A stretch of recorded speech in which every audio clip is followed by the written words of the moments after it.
गुलियात के जंगल में गुज़िश्ता रात लगने वाली आग पर 24 घंटों से ज़ायद का वक्त गुजरने के बावजूद भी काबू नहीं पाया जा सका है। आतिश ज़दगी से दरख्त, जंगली हयात और हशरातुल अर्ज़ शदीद मुतासर हो रहे हैं। आगलोर गुलियात में यूनियन कौंसिल नमली मेरा पंघोड़ा धक्कन सैदा के जंगल में गुज़िश्ता रात लगने वाली आग को ताहाल बुझाया नहीं जा सका है। आग के शोले दूर से दिखाई दे रहे हैं।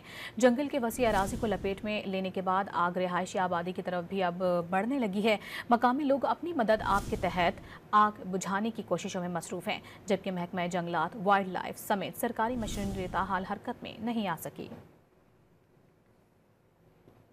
गुलियात के जंगल में गुज़िश्ता रात लगने वाली आग पर 24 घंटों से ज़ायद का वक्त गुजरने के बावजूद भी काबू नहीं पाया जा सका है।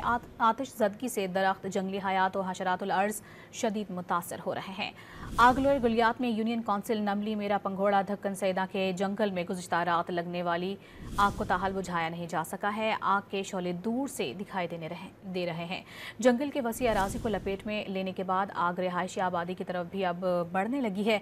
मकामी लोग अपनी मदद आग के तहत आग बुझाने की कोशिशों में मसरूफ हैं, जबकि महकमा जंगलात, वाइल्ड लाइफ समेत सरकारी मशीनरी ताहाल हरकत में नहीं आ सकी।